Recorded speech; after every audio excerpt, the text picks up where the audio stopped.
श्री सच्चिदानंद भगवान की जय हो। श्री सद्गुरुदेव महाराज की जय। प्रिय भाई एवं बहनों, बहुत ही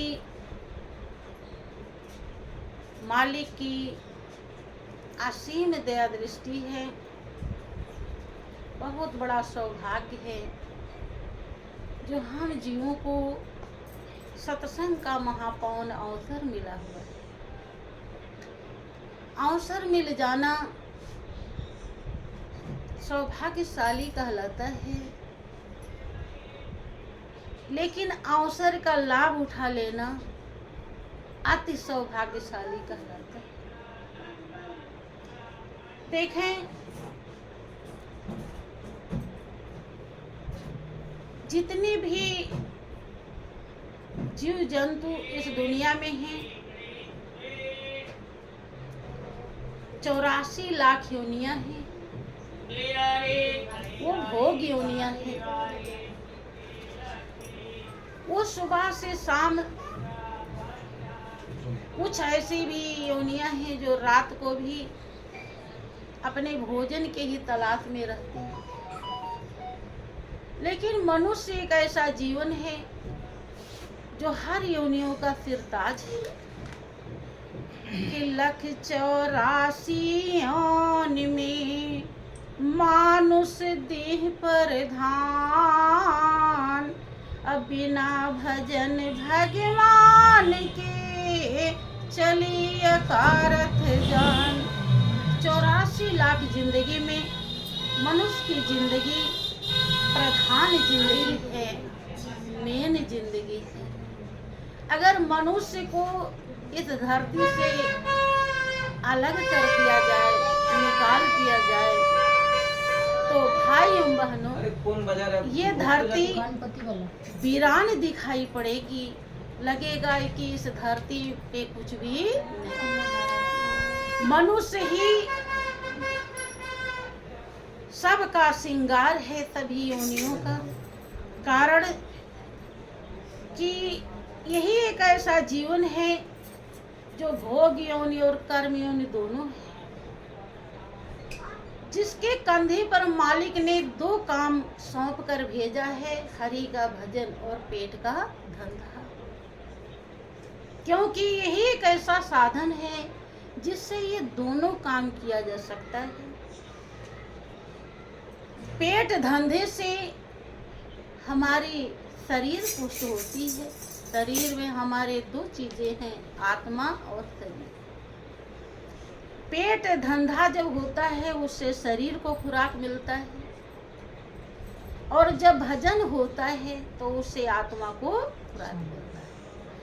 और जब दोनों को खुराक मिलता है तो हमारी जिंदगी रूपी गाड़ी जो है बहुत ही सुख शांति से अपने लक्ष्य के तरफ बढ़ती है।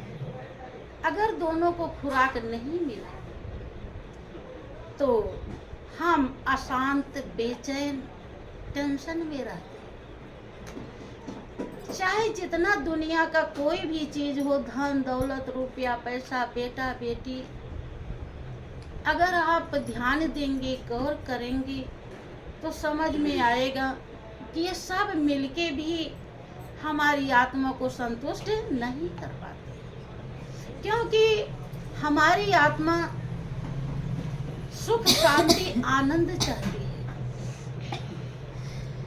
अब आप कहते हैं, सोचते होंगे कि सुख शांति आनंद तो मिलता है, जरूर मिलता है, लेकिन जो सुख शांति आनंद मिलता है वो क्षणिक होता है, क्षण भर मिलता है।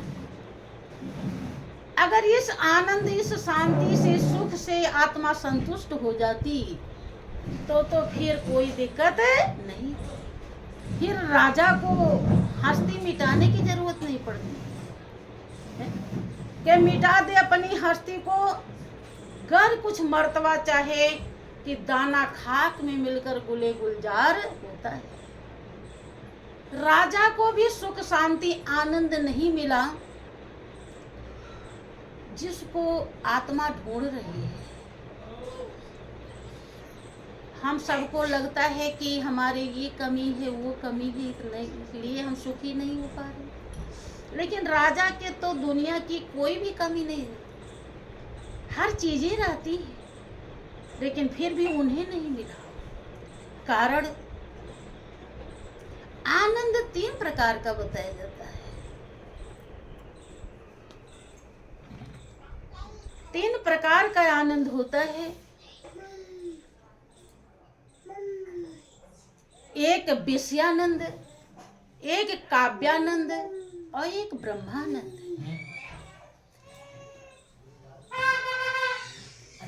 अरे ठीक, यही पे रहा। श्री सच्चिदानंद भगवान की जय। अब विषयानंद किसे कहते हैं, काव्यानंद किसे कहते हैं और ब्रह्मानंद किसे कहते हैं, इसे समझिए। देखें, काव्यानंद उसे कहते हैं, विषयानंद उसे कहते हैं जो विषयों से मिलता है। अब विषय क्या है? जो हमारे आंखों के द्वारा मिलता है, कान के द्वारा मिलता है, जीव के द्वारा मिलता है, इंद्रियों के द्वारा जो हमें सुख मिलता है, उसे विषयानंद कहते हैं। लेकिन ये आनंद थोड़ी देर सुख देता है और फिर दुख देता है। जो इस पल सुख देवे और उस पल दुख देवे, उसे कहते हैं विषयानंद। विषय का आनंद हर किसी को मिलता है इस दुनिया में, कोई ऐसा नहीं है कि जिसको ना मिले। लेकिन वह आनंद सुख देता है तो दुख भी देता है, दुखदाई है। अभी ऐसे उदाहरण ले लीजिए कि आपको बहुत गर्मी लगी है, आप चिलचिलाती धूप से कहीं से आ गए और कूलर में बैठ जाइए, हवा बड़ी अच्छी लगेगी। लेकिन धूप बहुत तेज लगी हुई है, अगर उसका साइड इफेक्ट हो गया तो बुखार चढ़ गया आपको, तो वो जो हवा का सुख था वो दुख में बदल जाए। अब तो पीड़ा होने लगा शरीर में, दर्द से आप बेहाल हैं। और जब बेचैन होकर के गर्मी से बैठे थे तो बड़ा आनंद दे रहा था वही हवा, अब वही हवा दुखदाई बन गया। ऐसे सुख को ही, आनंद को विषयानंद कहा जाता है। एक से ही सब समझ लीजिए। काव्यानंद, जब हम कहीं भजन कीर्तन में, संत महान पुरुषों के सत्संग भजन में, कथा भागवत में जब हम बैठे होते हैं, हमारे बहुत भाई बहन कलाकार होते हैं, उनको गाने बजाने की कला आती है, खूब साज बाज से गाते हैं और बजाते हैं, प्रभु की महिमा कला का अपने प्रदर्शन करते हैं। उसे कहते हैं काव्यानंद। जब आप उस आनंद में भाव विभोर हो जाते हैं, आपको होश नहीं रहता है कि हम कहाँ बैठे हैं। कुछ भाई बहन हमारे नाचने भी लगते हैं, डांस भी करने लगते हैं, उसे कहते हैं काव्यानंद, काव्य का आनंद। अब रहा ब्रह्मानंद, तीसरा नंबर है ब्रह्मानंद, जिसे कहते हैं परमानंद। इन दोनों से हट के एक और आनंद है जिसे परम आनंद, जिस आनंद के समान दुनिया में और कोई आनंद नहीं, क्योंकि विषय का जो आनंद है वो थोड़े देर सुखदाई और इसके बाद दुखदाई। काव्य का जो आनंद है, जब आप सभा में होते हैं तो उतनी देर मगन होते हैं, लेकिन जब आप अपने घर में पहुंचते हैं, मकान में पहुंचते हैं, चौखट लागते हैं, तो फिर वही मेरा और तेरा शुरू हो जाता है। देखते हैं कोई काम बिगड़ गया है। अब आपको ये भूल जाता है कि हम कितने बड़े आनंद को लेकर आ रहे हैं, कितने बड़े आनंद में थे। अब उस आनंद का थोड़ा सा यहाँ पर असर होना चाहिए।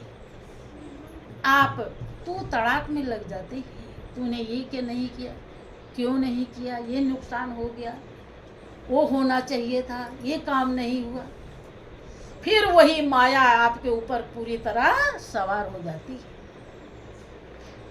वो आनंद वहीं तक रहता है जब आप भजन कीर्तन में मगन होते रहते हैं, उतनी ही देर रहता है, इसके बाद वो उतर जाता है।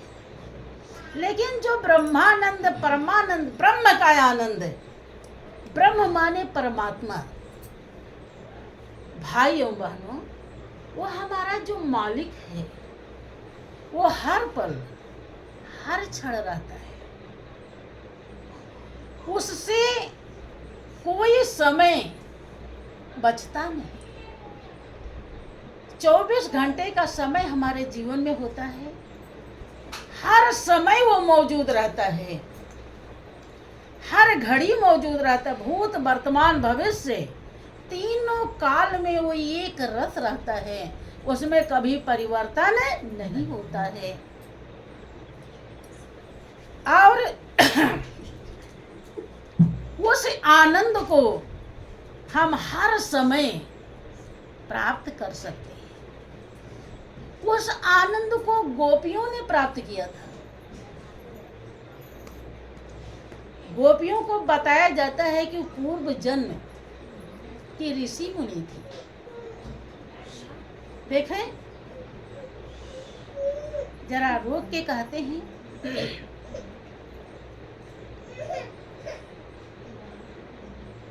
आपने सुना है कि भगवान कृष्ण की पटरानी रुक्मिणी जी भी थी कि नहीं? लेकिन जो गति राधा को मिली, वो गति रुक्मिणी को नहीं मिली। रुक्मिणी की शादी हुई थी कृष्ण से, और राधा की शादी हुई थी नहीं हुई थी। अरे वो तो अलग विषय है,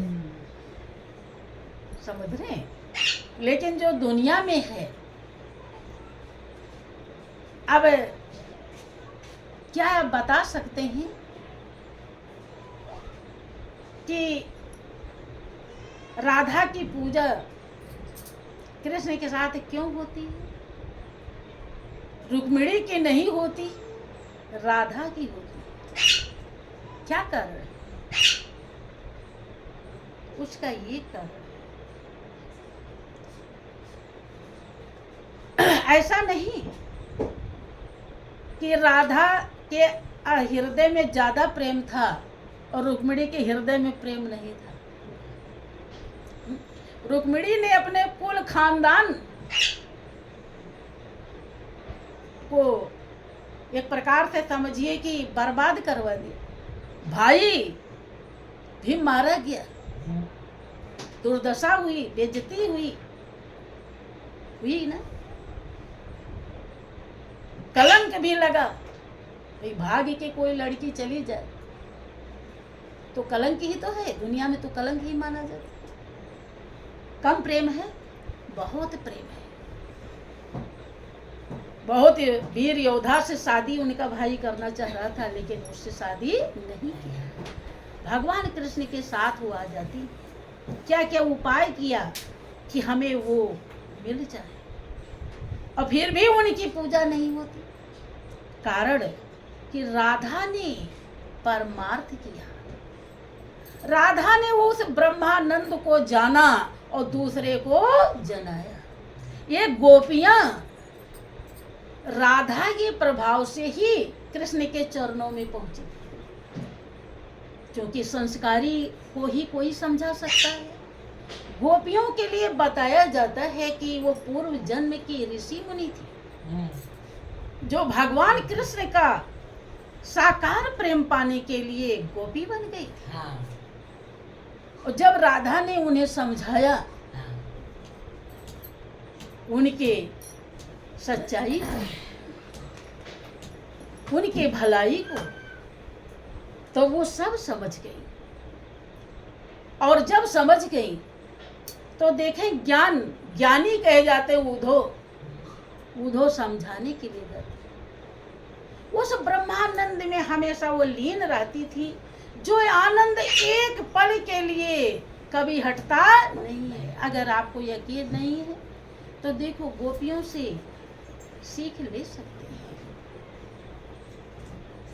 कि ये मोहब्बत की बातें हैं उधो, ये तो प्रेम की बातें हैं उधो, बंदगी तेरे बस की नहीं है, ये तो प्रेम की बातें हैं उधो, बंदगी तेरे बस की नहीं है। यहाँ सर दे के होते हैं सौदे, यहाँ सर दे के होते हैं सौदे, आस की इतनी सस्ती नहीं है, आस की इतनी सस्ती नहीं है, ये तो प्रेम की बातें हैं उधो, ये तो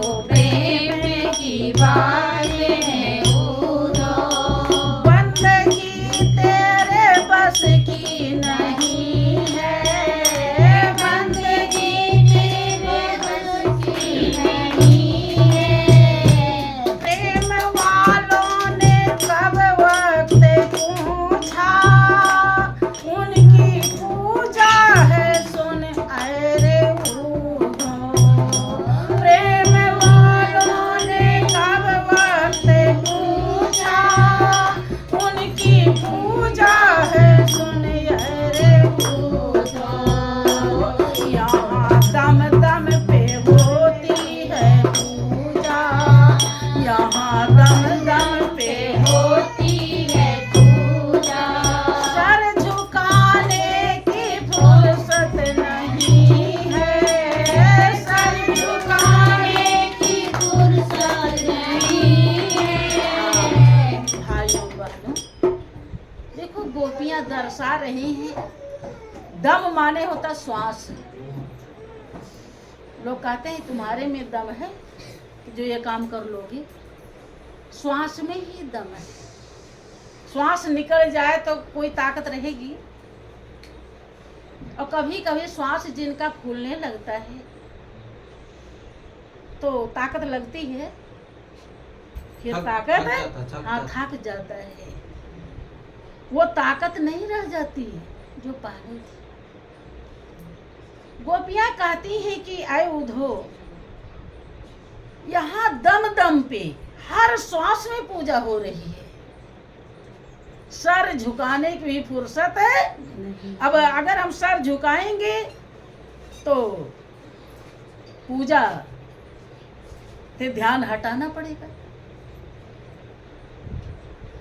अर्थात ब्रह्मानंद को गोपियों ने अच्छी तरह से जाना। परमानंद में वो लीन थी, जहाँ उधो को भी फेल हो जाना पड़ा और उधो भी वहां से चेला बन करके आते हैं।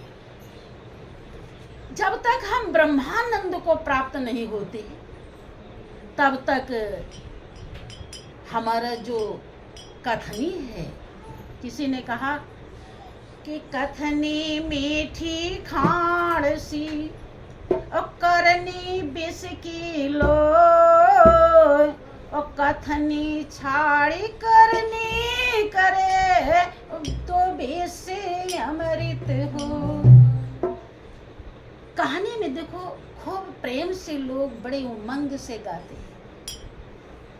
मीरा के पदों को गाते हैं, राधा के पदों को गाते हैं, लेकिन कभी ख्याल में डूबिए, कभी विचार कीजिए कि कितने त्याग के बाद, कितनी कुर्बानी के बाद, कितनी मेहनत के बाद, कितनी तपस्या के बाद वो आज पूजनीय और वंदनीय बनी है।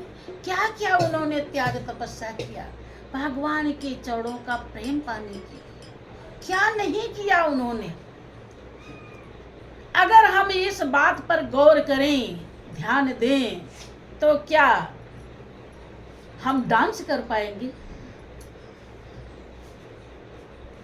कोई चीज खुशी में किया जाता है, नाच पाएंगे? देखो, आप लोगों को छोटी सी आज्ञा दी जाती है कि आप दोनों टाइम ध्यान कीजिए, तो कुल कर्म होने लगते हैं बहुतों के, सबको नहीं। बहुत लोग ऐसे ही, उन्हें ध्यान करने के लिए बताया जाता है तो उनके नसों दसों बिगड़ने लगते हैं भारी, जबकि न इसमें पैसा लग रहा है, न कहीं जाना पड़ रहा है, कोई विशेष त्याग है नहीं, केवल आलस और नींद छोड़ना है, इतने भारी लग रहा है। तो वो राधा भगवान के लिए कितना रोई है। भगवान चले गए, छोड़ के चले गए, उनके वियोग में हरदम रहती थी, यहाँ तक कह दिए कि आंसू मत गिराना, अंदर ही अंदर घुटती थी। लोग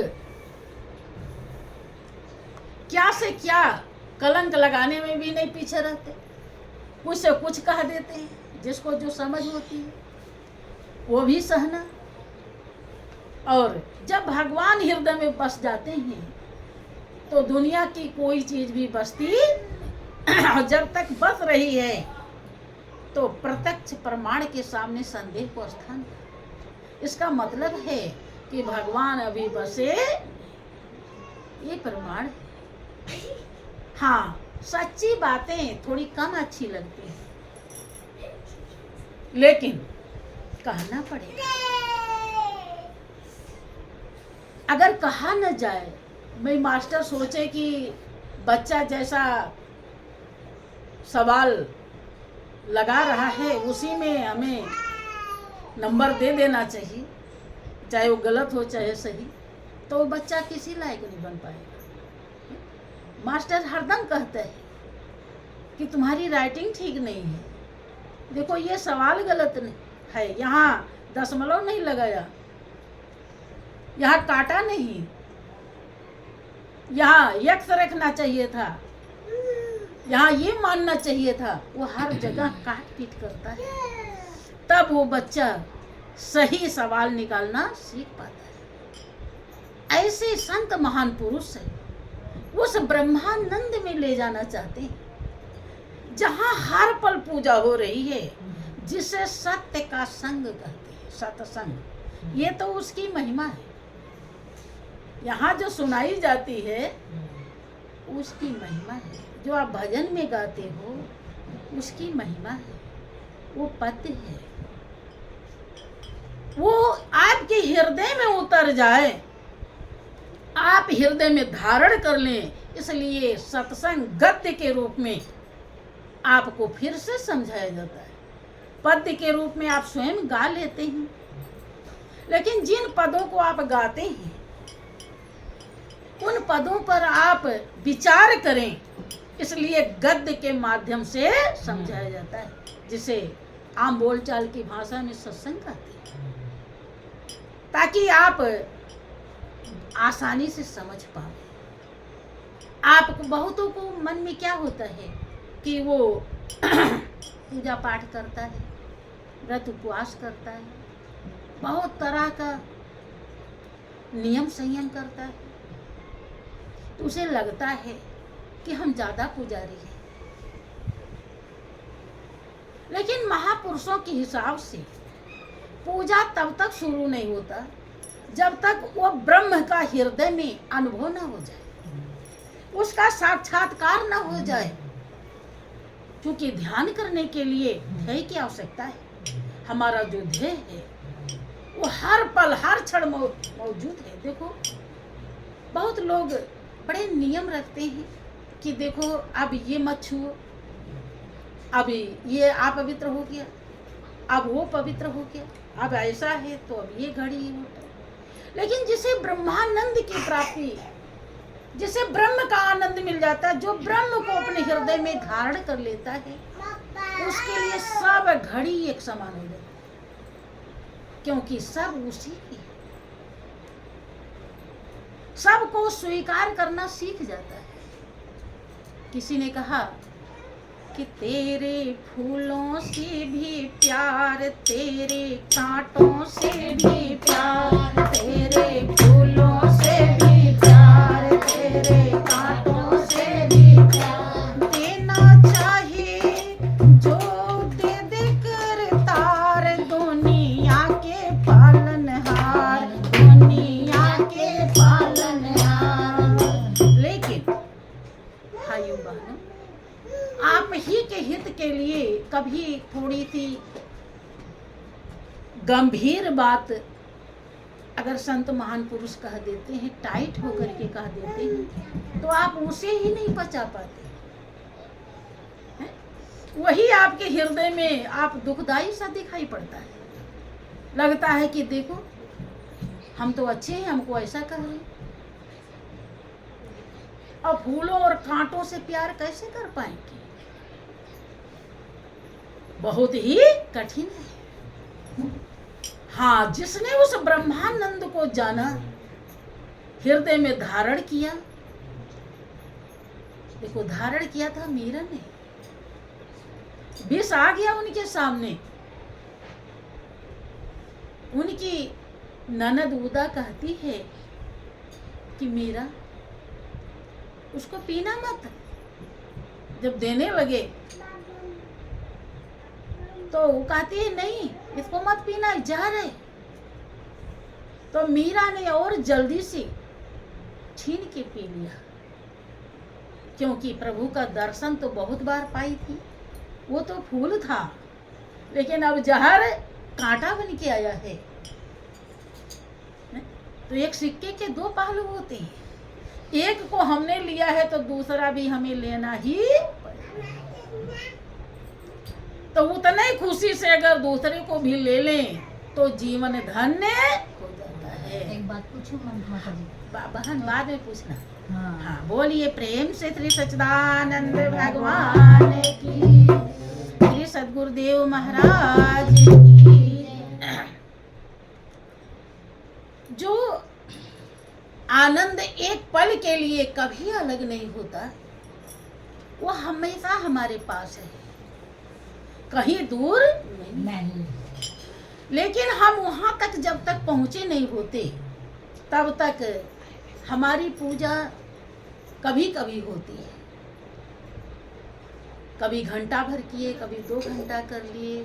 टाइम हमारा होता है कि अब करें, अब करें, अब करें। लेकिन जब हम उस सच्ची पूजा को जो हरदम हो रही है, जब हम उसे जान जाते हैं, तब हरदम जब हो ही रहा है, केवल उसको लगने की जरूरत होती है, उसके अभ्यास की जरूरत होती है, दिल लगाने की जरूरत होती है। और जब दिल लग जाता है तो वो पूजा की कोई सामग्री नहीं। देखो, भगवान राम ने उसे स्वतंत्र भक्ति बताई है। भगवान राम प्रजावासियों को समझाते हुए कहते हैं कि भक्ति स्वतंत्र सकल सुख खानी, और बिन सत्संग न पावहि प्राणी। कहते हैं प्रजावासी, भक्ति जो है स्वतंत्र है। स्वतंत्र का मतलब जो किसी चीज के अधीन न हो। अगर किसी चीज के अधीन है तो वो परतंत्र हो जाएगी।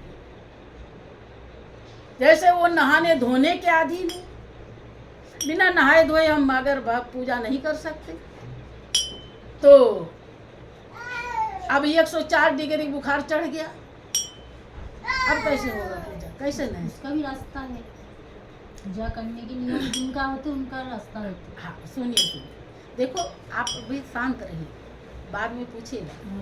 है। श्री सच्चिदानंद भगवान, अगर हम नहाने धोने के अधीन है हमारी पूजा, तो जब बुखार चढ़ जाता है सही में किसी को, तो हिल भी नहीं पाता है। भाई हमारा जो अनुभव है हम उसे बताते हैं, हमसे तो नहीं हिला जाता,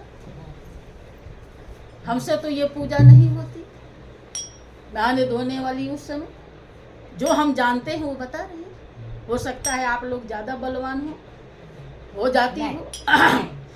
अगर बुखार बढ़िया से चढ़ गया है तो हम ना नहा पाएंगे, ना धो पाएंगे, ना मंदिर जा पाएंगे।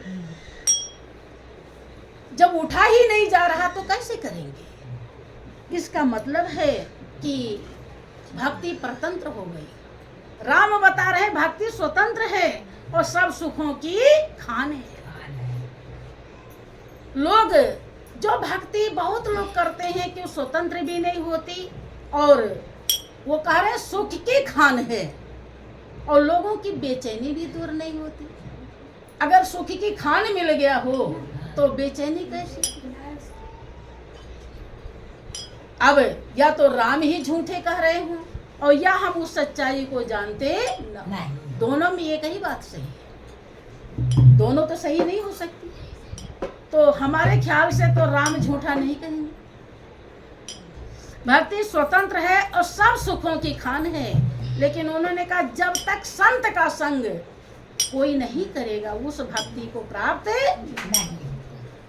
और आगे वो ये भी कहते हैं कि पुण्य पुंज बिन मिले न संता, और जब तक पुण्य का ढेर बहुत ज्यादा पुण्य इकट्ठा नहीं हो जाता तब तक संत नहीं मिलते। पुण्य पुंज बिन मिले न संता और सतसंगत संतृत करंता। और जब संत मिलते हैं तब सत्य की पहचान अर्थात उस ब्रह्मानंद का ज्ञान हो जाता है, और जब उस ब्रह्म में हम लीन होना, एकाकार होना, अपने सूरज को लगाना सीख जाते हैं तो संतृत माने जन्म मरण के चक्कर से मुक्त हो जाए। भाइयों बहनों, हम दुनिया में कुछ भी करते हैं, चाहे अच्छा या बुरा, सबका फल हमको मिलता है।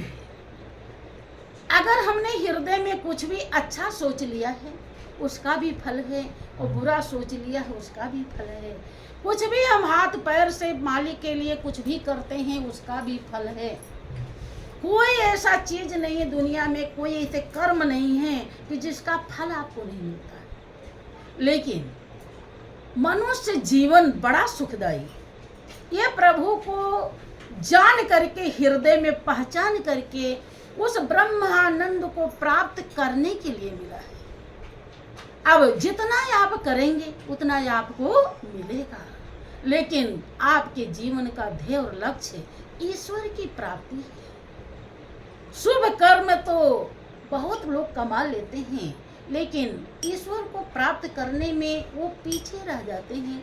सच्चे संत इसलिए समझाते हैं कि ये जन्म बार बार नहीं मिलता, कि नर तन पाए यत्न कर ऐसा जिससे वह करतार मिले, ऐसी उत्तम यौन पदार्थ फिर नहीं बारंबार मिले।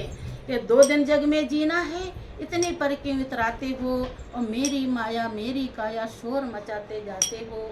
साथ नहीं हरि नाम लिया, गफलत में दिन रात कटे, काया भी बदनाम करी, अफसोस की खाली हाथ।